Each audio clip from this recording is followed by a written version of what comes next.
Shalom. Apa kabar semuanya? Saya senang sekali melihat muka-mukanya walaupun tidak kelihatan karena masih pakai masker. Tetapi saya lihat dari dari mukanya wajah-wajah orang yang berseri. Kenapa saya katakan wajah orang-orang yang berseri? Karena mau gajian tanggal 1. Iya benar juga ya? Atau besok ya? Hah? Oke, kita buka Alkitab kita dah, enggak usah. Amsal 3 ayat 9, Amsal 3 ayat 9.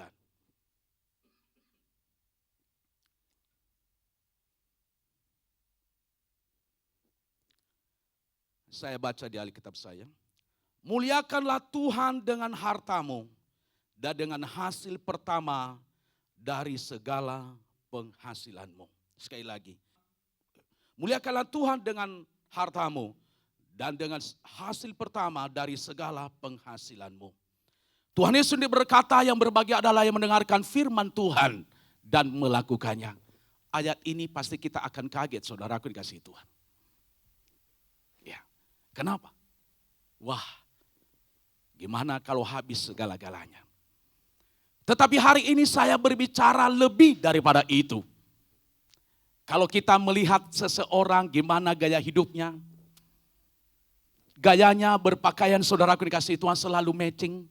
Mulai dari sepatu, kaos kaki, celana panjang, baju, bahkan dimanapun dia pergi, bahkan sampai tas juga, bahkan sama cincinnya juga, kacamatanya selalu matching. Itu namanya gaya hidup seseorang.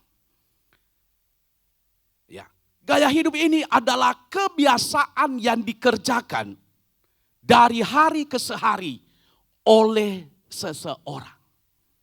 Baik dia orang yang sudah dewasa, bahkan bagi dia juga anak muda, baik dia juga sebagai hamba Tuhan, bahkan sebagai pendeta. Kalau pendeta zaman dulu saudaraku dikasihi Tuhan, harus matching semuanya. Kalau sepatu putih, semuanya putih. Hanya rambut aja belum dicat putih saudaraku dikasihi Tuhan. Itu gaya hidup seseorang. Berarti gaya hidup seseorang itu akan juga dibarengin dengan kehidupannya sehari-hari.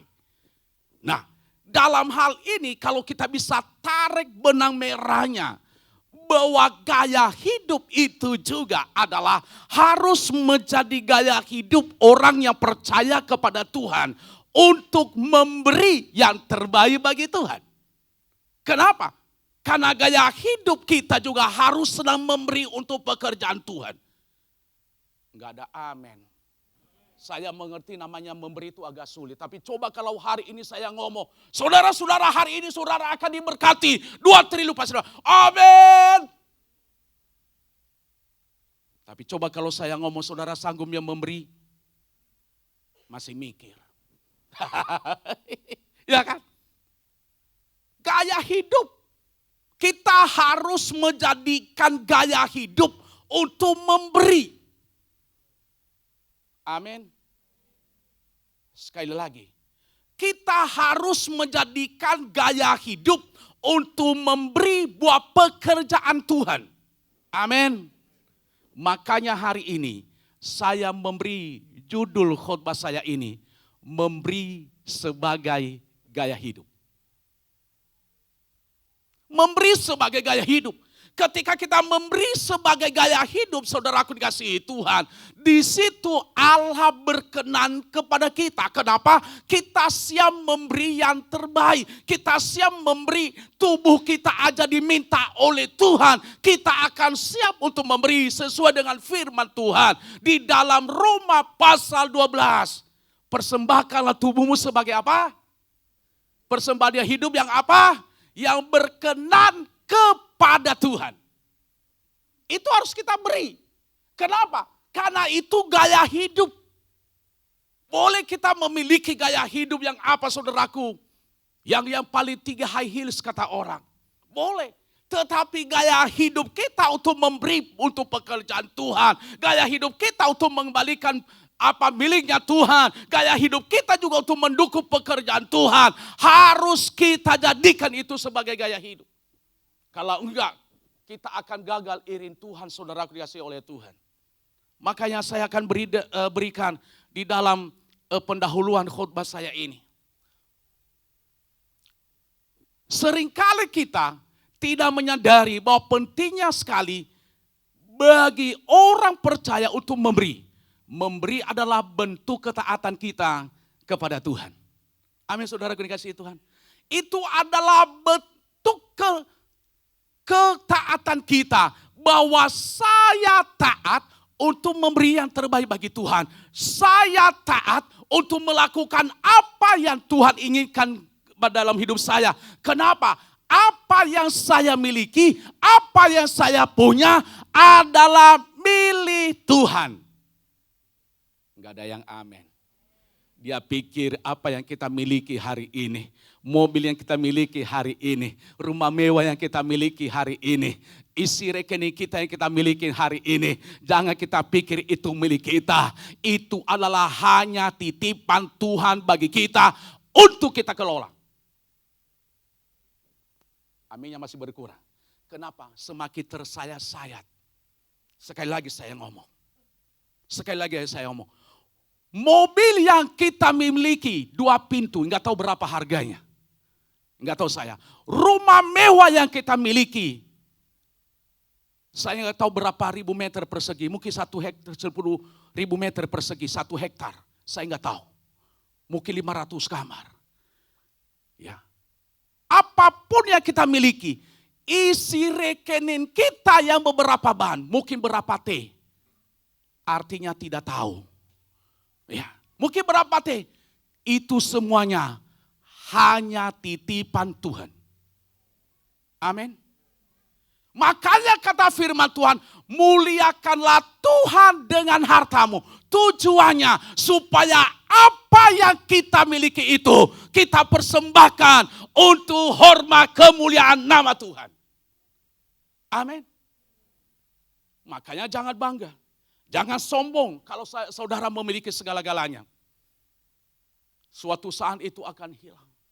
Tapi kata firman Tuhan, kita harus memuliakan Tuhan dengan harta kita. Nah, saudaraku, ada beberapa hal yang perlu saya sampaikan kepada kita pada sore hari ini. Coba. Mengapa kita harus melakukan ya hidup sebagai memberi? Ini saudaraku dikasihi Tuhan. Yang pertama, karena memberi akan membawa kehidupan yang harmoni. Artinya apa yang kita tabur, itulah yang kita tuai. Amin, saudara dikasih. Karena yang memberi adalah sesuatu yang harmoni. Apa yang kita tabur, kalau kita tabur contohnya, seorang petani dia nabur 1 hektar. Saya mau tanya, mana lebih banyak hasilnya dia menabur 10 hektar dengan 1 hektar? Mana lebih banyak? Pasti yang 10 hektar. Kenapa? Karena banyak dia tabur. Begitu juga kalau kita memberi sebagai gaya hidup. Harus kita memuliakan, harus kita menabur sehingga ada keharmonisan di dalamnya. Kalau kita memberi contohnya berapa? Apakah itu sesuai dengan yang digerakkan oleh Roh Kudus dalam hidup kita? Mungkin karena pelitnya kita. Udah gak usah lah, ngapain ngasih terus. Aduh, ujung-ujungnya kalau datang ke gereja lah, UUD. Apa UUD? Udang doang maksud saya. Hati-hati kita. Makanya saya katakan tadi sebagai yang harmonis, saudaraku dikasih itu aja ya. Mengapa memberi sebagai gaya hidup? Karena memberi akan membawa kehidupan yang harmoni. Artinya apa yang kita tabur, itu yang kita tuai. Saya katakan kalau kita menabur 1 hektar, hanya kita tabur juga hasil dari 1 hektar. Kalau kita menabur hari ini 100.000 hanya hasil itu juga kita tabur 100.000. Kalau kita menabur lebih daripada itu juga yang Tuhan akan berikan kepada kita. Makanya kita tidak boleh pelit untuk memberi yang terbaik bagi Tuhan. Amin. Amin. Saya agak sangsi ini. Kenapa? Karena sore-sore ini ngantuk atau gimana saudara dikasih Tuhan? Saya agak sangsi banget ini. Sekali lagi, apa yang kita tabur itu yang akan kita tuai. Kalau saudara pelit untuk memberi, saudara juga Tuhan akan berkata kepada kita, lu aja pelit. Padahal saya berkati kamu berlimpah-limpah sampai 1000 kali lipat. Ya enggak ada dalam Alkitab gitu ya, hanya 100 kali lipat. Saya memberkati kamu sampai membukakan tikap-tikap langit kepadamu. Tapi pelitnya kamu memuliakan saya. Dosamu aja saya minta lu nggak ngasih. Apalagi hartamu, dosa aja. Diminta sama Tuhan, gak mau kita kasih. Apalagi memberi pekerjaan Tuhan. Makanya sebagai gaya hidup saudaraku yang kasih Tuhan, kita harus belajar dalam hal ini. Bahwa kita harus memberi, karena itu adalah sesuatu yang harmoni. Apa yang kita tabur, itu yang kita tuai. Amin. Yang kedua yang perlu saya sampaikan kepada kita. Mengapa kita memberi sebagai gaya hidup? Karena memberi berarti, kelihatan di situ. Karena memberi berarti seseorang mengerti posisinya sebagai anak Tuhan. Kita harus mengerti posisi kita. Bahwa saya loh anak Tuhan. Saya loh orang yang sudah ditebus oleh darah Yesus. Saya loh orang yang sudah diselamatkan. Saya loh bukan berada dalam kuasa kukungan setan lagi. Saya sudah dilepaskan. Saya sudah menjadi anak Tuhan loh. Makanya saya harus memberi yang terbaik bagi Tuhan.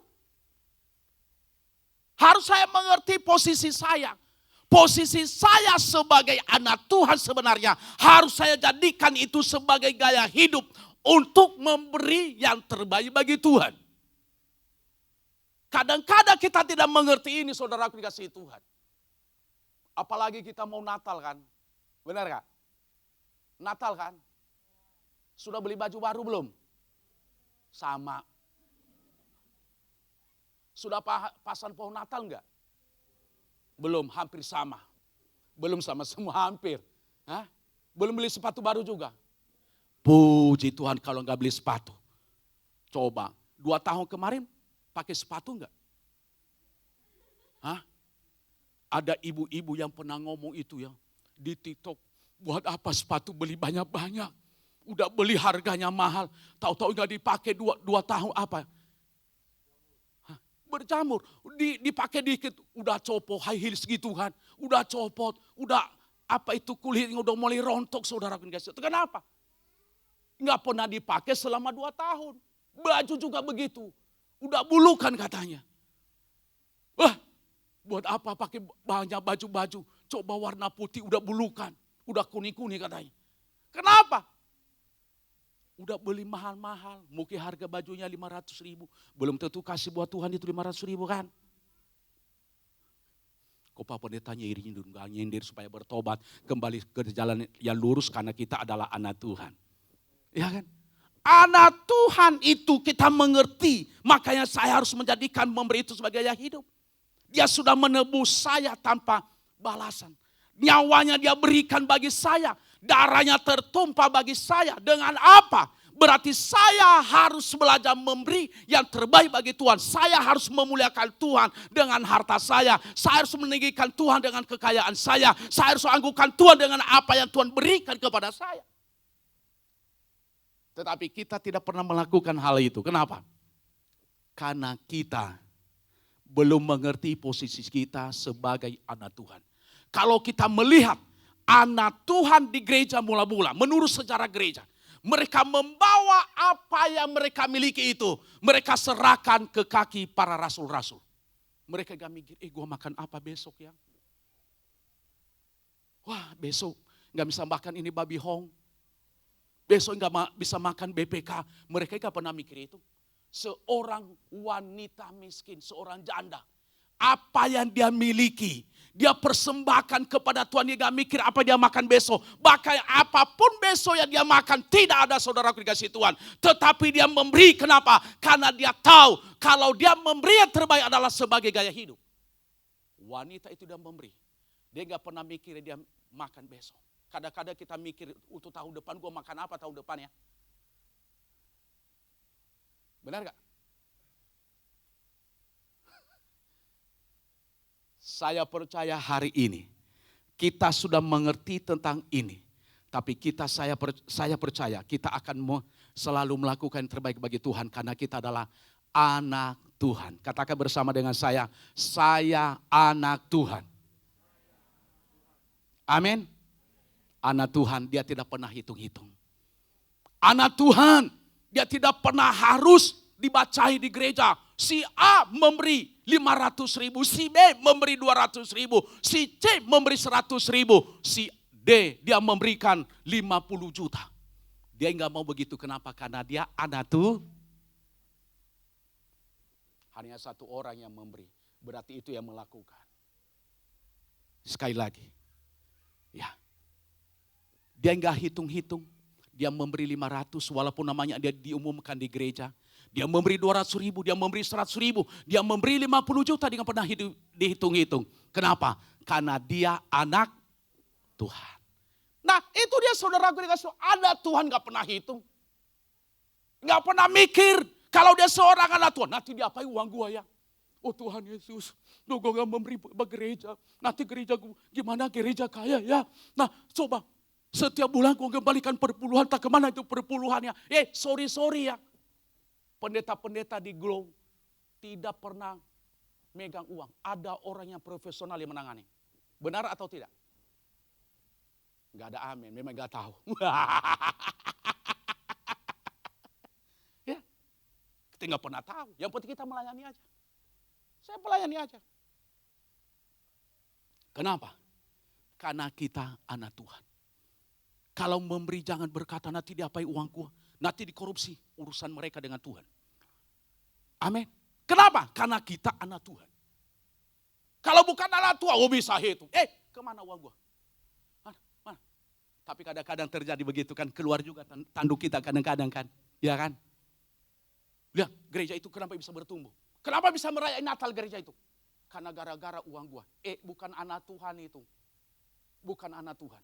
Saya mau katakan, kalau itu tujuan kita melakukan segala sesuatu memberi untuk Tuhan, itu saya mau katakan kita adalah orang yang sudah kerasukan setan. Kita harus belajar hari ini. Saya juga sebagai pendeta, saya belajar. Kalau saya memberi untuk pekerjaan Tuhan, kalau perlu jangan saya tahu nama saya. Kenapa saya anak Tuhan? Biarlah hanya Tuhan yang tahu, saudaraku dikasih Tuhan. Amin. Yang ketiga yang saya sampaikan kepada kita. Mengapa memberi itu sebagai gaya hidup? Yang ketiga adalah saudaraku dikasihi Tuhan. Karena memberi akan memperluas pekerjaan Tuhan. Katakan bersama dengan saya, memberi akan memperluas pekerjaan Tuhan. Saya pernah mendengarkan kesaksian saudaraku dikasihi Tuhan. Saya ikut seminar suatu saat, kira-kira 2 tahun yang lalu, di salah satu mall yang terkenal di daerah Jabodetabek ini. Dia berkata seorang pengusaha itu. Dia berkata saya seorang pengusaha. Saya dulu tidak mikir. Saya dalam hati saya kalau saya memberi untuk pekerjaan Tuhan nanti. Untuk senang-senangnya para pendeta yang pergi menjadi misionaris. Tapi suatu saat dia berkata saya seakan-akan ditegur oleh Roh Kudus. Roh Kudus berbicara kepadanya. Jangan hartamu hanya kamu beri. Kamu juga. Loh, dia berkata, Tuhan siapa yang menjalani perusahaan saya? Hampir 50 perusahaannya. Hampir 50. Dia beri kata, bukan hanya hartamu yang saya minta. Kamu juga harus mendukung para misionaris, ikuti mereka. Bagaimana penderitaan mereka melayani di tengah-tengah hutan, di pedalaman, di daerah-daerah yang belum mengenal Yesus. Dia berkata bergejolak dalam hati saya selama 3 bulan. Dalam hatinya. Sudah sampai 3 bulan. Dia tahu benar itu dari Roh Kudus perkataan itu. Saudaraku, siapa yang mengelola perusahaan 50?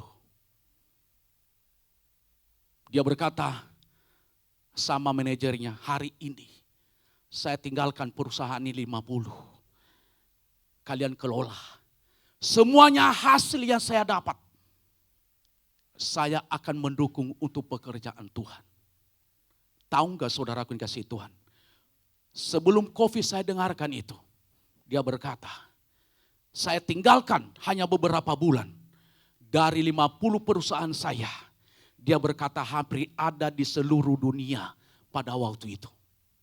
Kenapa dia katakan? Ternyata Tuhan lipat gandakan. Kenapa saya berikan hidup saya untuk memperluas pekerjaan Tuhan. Dan saya memberikan juga kekayaan saya untuk memperluas pekerjaan Tuhan. Dan terjadi saudaraku yang dikasihi Tuhan. Jangan kita pikir kalau kita memberi itu untuk apa? Para hamba Tuhan, berarti sebenarnya kalau itu prinsip kita salah. Tapi tujuan kita adalah untuk memperluas pekerjaan Tuhan. Mungkin kita berkata memperluas pekerjaan Tuhan, bagaimana caranya? Membantu orang-orang yang lemah, saudaraku dikasihi Tuhan. Membantu orang-orang yang ada di penjara. Seperti gereja kita di tempat ini. Ke penjara, ke pemulung, kemana lagi? Banyak sekali, saya pernah ikut berapa kali di sini. Sampai ke daerah-daerah, saudaraku dikasihi Tuhan. Bisa 2 jam perjalanan dari sini gereja ini. Memberikan bantuan kepada gereja-gereja kecil, saudaraku dikasihi Tuhan.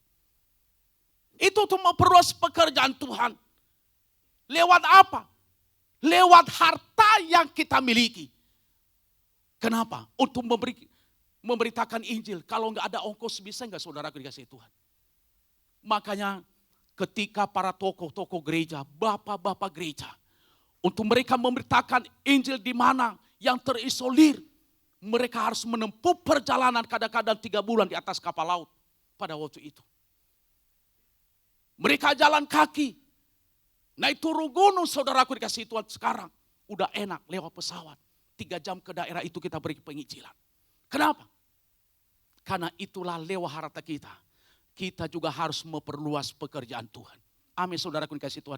Mungkin saudara berkata, saya bukan seorang penginjil Pak Pendeta. Saya bukan sarjana teologi ya Pak Pendeta. Saya bukan seorang majelis gereja. Saya bukan seorang penatua gereja. Saya bukan WL gereja. Saya bukan seorang pemain musik gereja. Betul saudaraku dikasihi Tuhan. Tetapi saya mau katakan, kita bisa memberitakan Injil lewat uang kita. Gak ada yang amin. Enggak ada amin, saya mengerti hatinya. Loh, kita memberikan untuk misi. Hamba Tuhan itu pergi, saudaraku dikasihi Tuhan. Dia memberitakan Injil. Ada beberapa orang menerima Yesus sebagai Tuhan dan Juru Selamat mereka. Ada orang yang dipulihkan rumah tangganya, saudaraku, apa yang akan terjadi?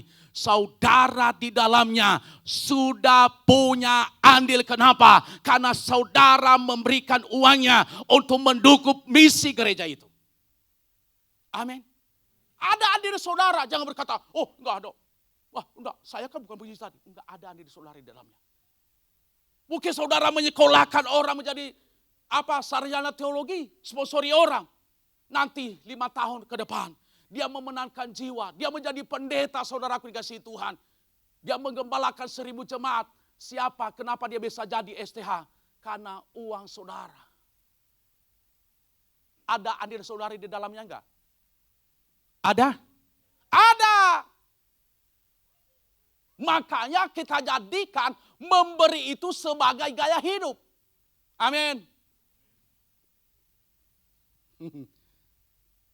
Makanya kita memberi itu sebagai gaya hidup. Jadi makanya saudaraku dikasihi Tuhan, saya ingatkan kita. Marilah kita melakukan hal-hal yang positif untuk kemuliaan nama Tuhan. Yang terakhir. Saya akan sampaikan yang terakhir. Benar-benar yang terakhir. Kalau yang terakhir itu paling senang jemaat. Puji Tuhan. Aduh, pendeta berhenti ngomel dari depan. Yang terakhir adalah, mengapa kita harus melakukan gaya hidup yang memberi? Karena orang yang memberi memuliakan Tuhan dalam hartanya. Wah, mungkin kita berkata, loh bagaimana caranya saya memuliakan Tuhan dalam harta? Harta adalah titipan Tuhan buat saya dan saudara. Sebenarnya harta itu, karena Tuhan titip bagi kita, tujuannya adalah supaya kita memuliakan Tuhan. Amin.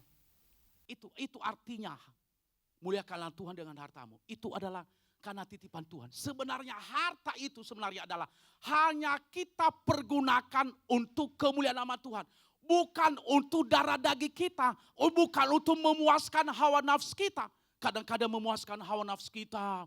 Yaitu contohnya kita beli barang-barang yang tidak perlu, saudaraku dikasihi Tuhan. Kadang-kadang kita perlu beli minuman keras, mabuk lah, narkoba lah. Itu bukan memuliakan Tuhan. Ya. Tujuannya itu sebenarnya. Kenapa? Karena memuliakan Tuhan dengan harta yang kita miliki adalah sudah diberikan contoh oleh bapak-bapak gereja yang ada di dalam Alkitab. Sudah mereka berikan contoh, mereka memberikan teladan kepada kita agar kita memuliakan ya Tuhan itu dengan harta yang Tuhan titip bagi kita. Tetapi terbalik akhir-akhir ini saudaraku kasih Tuhan. Bukan kita memuliakan Tuhan dengan harta kita. Tetapi justru kita mengecewakan hati Tuhan. Justru kita saudaraku merendahkan Tuhan. Mengembalikan persepuluhan aja kita sudah marah. Ngapain saya memberi 1/10? Banyak orang yang berkata jangan memberi persepuluhan. Saya tidak akan.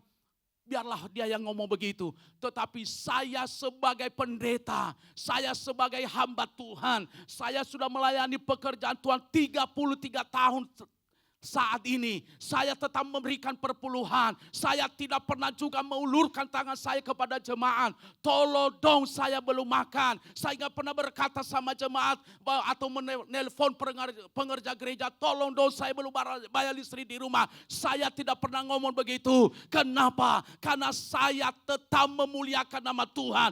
Apa yang saya miliki, saya kembalikan milik Tuhan, saudaraku dikasih Tuhan. Karena saya tahu 1/10 itu adalah miliknya Tuhan. Dan sampai detik ini saya tidak pernah mengalami meminta-minta sama orang. Kenapa? Karena saya kembalikan milik Tuhan. Tuhan sudah memberkati saya 100%. Tuhan hanya minta 10%. Di situ kita akan melihat ketaatan kita. Makanya saya mau katakan, mari kita jadikan memberi itu sebagai gaya hidup dari hari ke sehari. Amin, saudaraku dikasih Tuhan. Amin. Mungkin saya salah, tapi mungkin tidak. Kalau saya memberikan persembahan gereja, saya berdoa dulu sama Tuhan. Tuhan, biarlah Roh Kudus tuntun saya. Berapa saya berikan persembahan saya hari ini. Kenapa? Bisa saya asal-asalan memberi. Atau kata orang bisa saya memberi dengan hau-hau. Hau-hau itu dari mana ya? Aslinya dari mana itu hau-hau? Hanya orang beriman yang mengerti itu. Tetapi karena kita memberi, kita memuliakan Tuhan. Tuhan, ini harta saya, ini yang saya miliki. Saya kembalikan kepada Tuhan untuk hormat dan kemuliaan namanya. Saya akan tutup khotbah saya ini dengan kesimpulan. Ingat, lebih baik memberi daripada menerima. Ya, amin. Dan percayalah apa yang akan kita tabur, itu yang akan kita tuai. Saya percaya, jadi kalau memberi itu sebagai gaya hidup.